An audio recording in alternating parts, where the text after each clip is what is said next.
Selamat pagi Pak. Selamat pagi. Ini Pak, mau ngobrol sama Pak Kepala. Silakan. Gini Pak, ini mau ngobrol beberapa hal, mau tanya-tanya ya tentang ini Pak,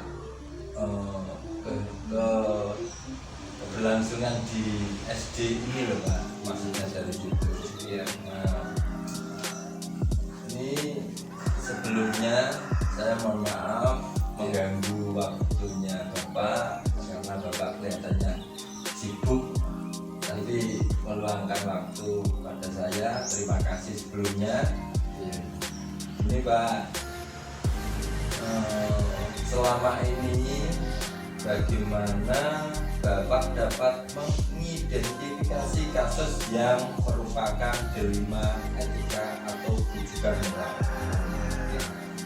Selama ini saya mengidentifikasi kasus-kasus yang saya miliki di latar belakang dan mengenali kasus tersebut sehingga bisa mengkategorikan kasus tersebut ke dalam delima etika atau rujukan. Jika kasus yang terjadi sama-sama berarti masuk tanpa kemungkinan.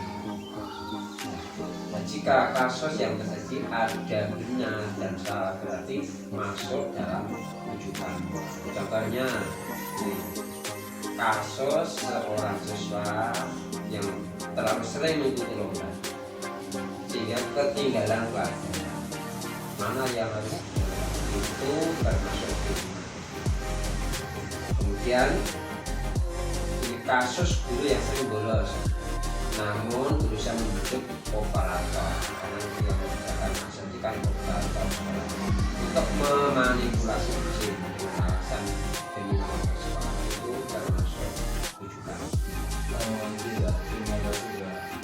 Ini yang kedua Pak, mau tanya lagi Pak, selama pengambilan keputusan di sekolah Bapak, terutama untuk kasus-kasus di mana udah dua kepentingan yang sama benar atau sama-sama mengandung nilai kebajikan, itu dalam saya mengambil keputusan, saya akan mencoba menyikapi kasus tersebut berdasarkan situasi dan kondisi yang ada, tentunya dengan mengutamakan kepentingan murid terlebih dahulu, baru akan mengambil kebijakan di mana kepentingan tersebut tetap berpusat pada kepentingan pada anak itu dengan melihat hasil akhir. Seperti itu ya Pak, berarti mengambil hasil akhirnya ya Pak. Iya. Ini masih ada pertanyaan lagi Pak, mau tanya-tanya Pak terus ya Pak. Iya. Maaf dalam waktunya mengganggu.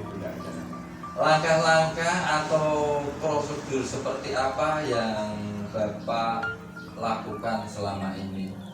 Itu langkah-langkah yang akan saya ambil dan menyelesaikan masalah ini beberapa langkah yang saya ambil. Yang pertama, mengenal nilai yang saling bertentangan. Yang kedua, menentukan siapa saja yang terlibat di dalamnya. Kemudian yang ketiga, mengumpulkan fakta-fakta yang relevan. Kemudian mencari benar atau salah. Kemudian selanjutnya buat keputusan. Setelah itu saya merefleksi hasil keputusan tersebut.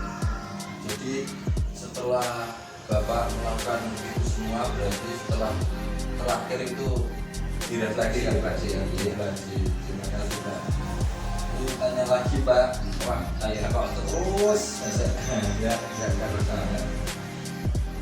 Hal-hal apa saja yang selama ini Bapak anggap efektif dalam pengambilan keputusan pada kasus-kasus delima etika? ya. Langkah yang efektif dalam saya menyelesaikan dengan kolaborasi bersama-sama rekan guru, membangun komunikasi aktif untuk mengetahui tingkat manfaat dan keputusan yang bijak, sehingga apa yang saya putuskan adalah yang terbaik dan harapannya dapat mengakomodir kebutuhan bersama dan dapat kita pertanggungjawabkan. Terima kasih Pak jawaban yang Bapak berikan membuat lega. Tapi saya mau tanya lagi Pak, ini masih dari beberapa hal, masih banyak yang ingin saya ketahui Pak. Ya. Hal-hal apa yang selama ini merupakan tantangan dalam pengambilan keputusan pada kasus-kasus dilema etika? Oh itu ya. Tantangan dalam pengambilan keputusan pada kasus dilema etika pastinya ada. Hal-hal yang tidak terduga pasti akan muncul. Namun bagaimana harus bijak dalam menyikapi kasus yang ada dan bertanggung jawab dalam segala konsekuensi dari keputusan yang saya ambil. Yang terpenting adalah mengambil keputusan terbaik dari yang terbaik. Kalau tantangan pasti ada, karena pastinya akan ada pihak-pihak yang merasa kurang puas atau tidak puas. Oh gitu. Untuk tantangan yang tidak puas, ada yang puas, yang memang permasalahan tetap ada ya? Iya, pasti ada. Saudara Pak, apakah Bapak memiliki sebuah takala atau jadwal tertentu dalam sebuah penyelesaian kasus dilema etika? Apakah Bapak langsung menyelesaikan di tempat atau memiliki sebuah jadwal untuk menyelesaikannya? Bentuk atau prosedur seperti apa yang Bapak jalankan selama ini? Iya. Dalam menyelesaikan kasus, saya tidak ada jadwal khusus. Namun dalam menyelesaikan kasus bisa kapan saja saat kasus tersebut ada, dan harus ada kebijakan dalam penanganan.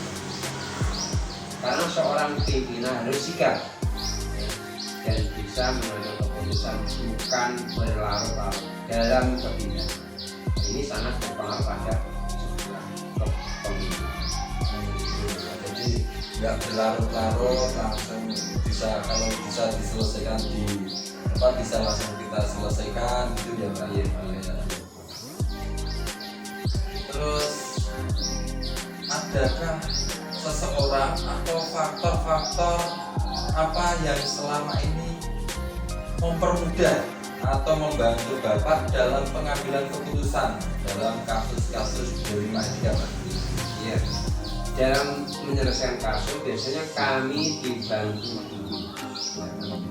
dulu dan menyelesaikan kasus yang dihadapi sekolah, dan pihak-pihak lain jika dibutuhkan juga fleksibel saja sesuai dengan peruntukannya.